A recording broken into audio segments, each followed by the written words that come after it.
Elite study daily current affair की series में आप सभी का स्वागत है। इस वीडियो में डिस्कशन करेंगे 17 नवंबर 2021 के हिमाचल प्रदेश राष्ट्रीय तथा अंतर्राष्ट्रीय करंट अफेयर्स के बारे में। वीडियो की शुरुआत करने से पहले आपको बता दें, इलाइट स्टडी टीम के द्वारा जीआईटी किताब का द्वितीय संस्करण लॉन्च कर दिया गया। बहुत सी नवीनतम जानकारियों के साथ में किताब अवेलेबल है।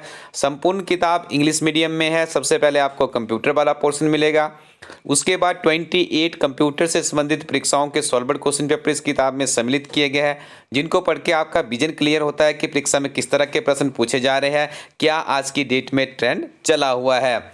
एचपी नेशनल और इंटरनेशनल जीके के भी यहाँ पर आपको इंग्लिश मीडियम में ही अध्ययन सामग्री मिलेगी। इसके साथ में 10 मॉक टेस्ट है, इनका भी आप लोग इस्तेमाल कर सकते हैं अपनी तैयारी को मजबूत करने के लिए। अन्य बहुउपयोगी किताबों के लिए आप विजिट कीजिएगा इलाइट स्टडी कोरोटन वेबसाइट को। यदि आप कुछ दिन पहले टेट के जो अभी तक एग्जामिनेशन हुआ है आपका टीजीटी टेट आर्ट्स का हुआ है, उसके बाद एलटी का हुआ है, शास्त्री का, और फिर आपका नॉन मेडिकल का, जो उसका सामान्य ज्ञान था वो इलाइट स्टडी टीम की अधिकतर अध्ययन सामग्री से ही पूछा गया था। तो आप आने वाले समय में भी टेट की विभिन्न तरह की परीक्षाओं के लिए इलाइट स्टडी टीम की बुक्स का इस्तेमाल कर सकते हो। आइए शुरुआत करते हैं नेशनल तथा इंटरनेशनल करंट अफेयर से। पहला प्रश्न है, कौन सा केंद्रीय मंत्रालय न्यूट्रिशन स्मार्ट विलेज पहल शुरू करने जा रहा है?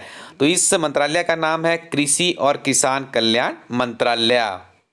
याद रखिएगा, इस तरह के प्रश्न वर्तमान समय में जो परीक्षा का ट्रेंड चल रहा है उसमें देखने को मिल रहे हैं। हाल ही में किस देश ने भारत के साथ संसदीय मैत्री संघ का गठन किया है? देखिए, संसदीय मैत्री संघ का गठन किया गया है श्रीलंका के द्वारा। तो याद रखिएगा, पृथ्वी की कक्षा में उपग्रहों से जुड़ने के लिए किस कंपनी ने ये नई छोटी डिश लॉन्च की है? देखिए, नई छोटी डिश को लॉन्च किया गया है स्पेस एक्स के द्वारा।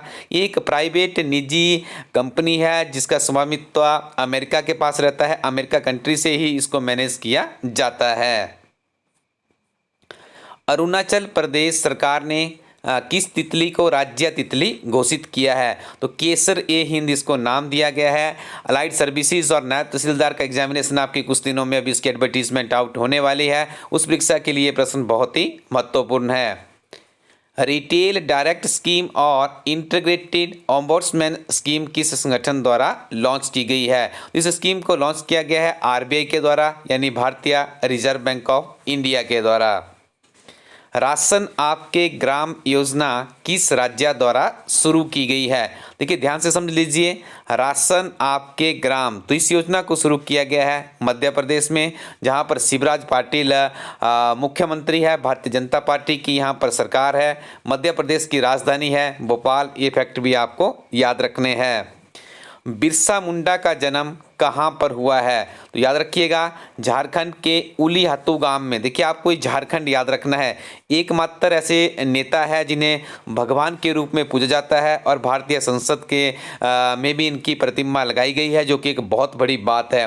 देखिए, आजकल ये सुर्खियों में क्यों है आपको बता दें।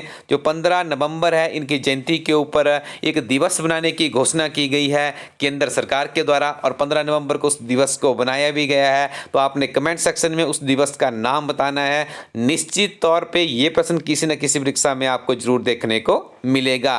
तो इनका जो जन्म हुआ था 1875 में हुआ था, वर्तमान झारखंड में। ये चीजें आपको याद रखनी होगी। ऐतिहासिक प्रस्ताव यानी हिस्टोरिकल रिजोल्यूशन, जो हाल ही में समाचार पत्रों की सुर्खियों में देखा गया, किस देश से संबंधित है? तो ये संबंधित है चीन से। राष्ट्रीय उपलब्धि सर्वेक्षण कितने वर्षों में एक बार आयोजित किया जाता है? तो देखिए, जो राष्ट्रीय उपलब्धि सर्वेक्षण है इसको 3 वर्षों में एक बार आयोजित किया जाता है, एवरी 3 ईयर। ये आपको याद रखना है। भारत में प्रेस परिषद की स्थापना कब हुई थी? 4 जुलाई 1966 को हुई थी। किस योजना के अंतर्गत स्वच्छ हरित ग्राम सप्ताह यानी क्लीन ग्रीन विलेज वीक मनाया गया है? तो ये मनरेगा के अंतर्गत बनाया गया है। और राष्ट्रीय प्रेस दिवस कब मनाया जाता है? The right answer is share 16 नवंबर।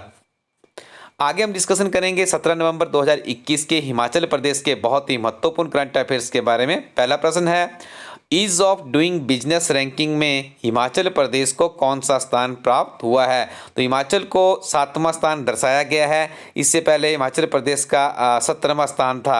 आपने देखा था वर्ष 2019 में धर्मशाला में एक इन्वेस्टर मीट का आयोजन भी किया गया था हिमाचल प्रदेश सरकार द्वारा, और अभी देखिए द्वितीय इन्वेस्टर मीट का आयोजन भी किया जा रहा है। तो ये देखिए आने वाले समय में हिमाचल प्रदेश में औद्योगिकरण के क्षेत्र में एक अच्छे स्टेप्स के रूप में जो ये सरकार के द्वारा लिया गया है, आने वाले समय में हिमाचल को शिखर की ओर ले जाने के लिए सार्थक साबित होगा। देवादी देव बिजली महादेव मंदिर किस जिला में स्थित है? देखिए ये मंदिर स्थित है कुल्लू में, आपको याद रखना होगा। और देखिए अभी एक बहुत ही ऐतिहासिक मिलन हुआ है वहाँ पे, कार्तिकेय जो उनके सपुत्र है उनके साथ में मिलन हुआ है। काफ़ी वर्षों के बाद इनका आगमन हुआ है वहाँ पे, तो ये आपको याद रखने हैं। ऐसी बहुत सी चीज़ें होती है जिनका इस्तेमाल आप HAS नायब तहसीलदार अलाइड सर्विसेज की मुख्य परीक्षा या essay राइटिंग में भी कर सकते हो, क्योंकि हिमाचल प्रदेश को देवभूमि के रूप में जाना जाता है। वैश्विक पटल पर भी बात करें तो हिमाचल प्रदेश एक देवभूमि के रूप में जाना जाता है। तो इस तरह के फैक्ट आपको अपनी मुख्य परीक्षा में भी जोड़ने होंगे। हिमाचल प्रदेश के जंगलों में उगने वाला कौन सा पौधा कैंसर तथा पेट की बीमारियों के लिए रामबाण साबित होता है? तो एक काफल का पौधा है जिसका यदि आप पहाड़ी क्षेत्र से संबंध रखते हैं तो आपने इसका नाम भी सुना होगा। सबसे पहले तो याद रखिएगा यह जंगली औषधीय पौधा जिसका जो फल है बहुत ही उपयोगी होता है कैंसर तथा पेट से संबंधित बीमारियों में। ये वर्ष में सिर्फ एक बार इसमें फल लगता है। और देखिए इस पौधे की यदि हम बात करें तो यह जंगली औषधीय पौधा 1500 से 2500 मीटर की ऊंचाई पर पाया जाता है। और इसके वैज्ञानिक नाम की बात करें तो इसका वैज्ञानिक नाम है माइरिका एस्कुलेरेटा। ठीक है, ये भी आपको याद रखना है। और आजकल सुर्खियों में क्यों है ये जानना हमारे लिए सबसे इम्पोर्टेंट होता है। तो IIT मंडी है, अक्सर आप मंडी IIT की कोई ना कोई खबर हर रोज़ समाचार पत्रों में देखते ही होंगे। तो ये जो खबर है, इस खबर में कहा गया है कि IIT मंडी के द्वारा शोध किया जा रहा है। इस पौधे का आप अपने घरों में भी, आप अपने बगीचों में भी इसका उत्पादन कर सकते हैं। इतना बहुमूल्य पौधा है जिसकी आप देख रहे हैं कैंसर जैसी लालीज बीमारी को भी ठीक करने का यदि इसमें कुछ चीज़ें मिलती है तो ये बहुत बड़ी बात है। और IIT मंडी इसके ऊपर काम कर रहा है। 21 नवंबर 2021 को हिमाचल प्रदेश सरकार का कौन सा जनमंच आयोजित होगा? देखिए जनमंच होगा 24 हिमाचल प्रदेश में काफ़ी लोकप्रिय कार्यक्रम है भारतीय जनता पार्टी का जनमंच कार्यक्रम। इसके माध्यम से लोगों के घर द्वार में ही जो उनकी निजी समस्याएं या उनकी जो सार्वजनिक समस्याएं होती है उनको सुलझाया जाता है किसी वरिष्ठ मंत्री के द्वारा या किसी विशेष अधिकारी को भी वहाँ पे डिप्यूट किया जाता है। तो आज आपने कमेंट सेक्शन में लिख के बताना है हिमाचल प्रदेश सरकार द्वारा पहला जनमंच कब आयोजित किया गया था। ये प्रश्न भी आपके एग्जाम के लिए इम्पोर्टेंट है। मंडी में बनने जा रहे हिमाचल प्रदेश के पहले अंतर्राष्ट्रीय हवाई अड्डे के लिए कितनी धनराशि की आवश्यकता होगी? तो जयराम ठाकुर जी जो हिमाचल प्रदेश के मुख्यमंत्री हैं, मूलतः का संबंध मंडी जिला से ही है। तो इन्होंने 300 करोड़ रुपए की डिमांड की है सेंट्रल गवर्नमेंट से। कितना इसके ऊपर खर्चा आएगा और जितनी जल्दी हो सकता है आप इसकी राशि को जारी कीजिएगा ताकि इसके कार्य को धरातल पर भी उतारा जा सके। और कुछ दिन पहले ही एक बहुत ही अच्छा और निर्णय हिमाचल प्रदेश के लिए हुआ है। अभी तक हिमाचल प्रदेश की सरकारी सेक्टर की यदि बात करें तो एकमात्र यूनिवर्सिटी थी जो कि शिमला में है। ठीक है, राज्य यूनिवर्सिटी की बात करें जिसके अंतर्गत करीब 400 के आसपास कॉलेज निजी तथा सरकारी अधिकृत थे।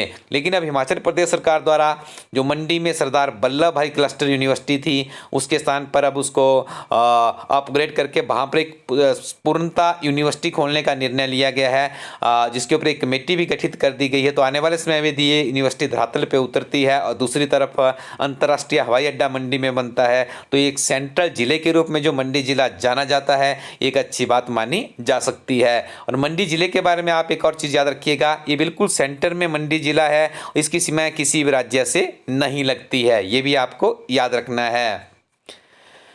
यदि आप नियमित रूप से पढ़ाई कर रहे हैं तो निश्चित तौर पे आपको सफलता मिलेगी। इस वर्ष का अनुमान है कि HS की परीक्षा का जो परिणाम है वो अभी आपका प्रारंभिक परीक्षा का परिणाम काफ़ी जल्दी आ चुका है, मुख्य परीक्षा भी शेड्यूल हो चुकी है। आगे आने वाली जो परीक्षा यदि आपका प्रारंभिक परीक्षा इस बार क्वालिफाई नहीं हुई है तो दिसंबर या जनवरी में इसकी एडवर्टीजमेंट आपको देखने को मिल सकती है। कुछ ही दिनों में अलाइड सर्विसेज और नायब तहसीलदार की एडवर्टीजमेंट भी आउट होगी।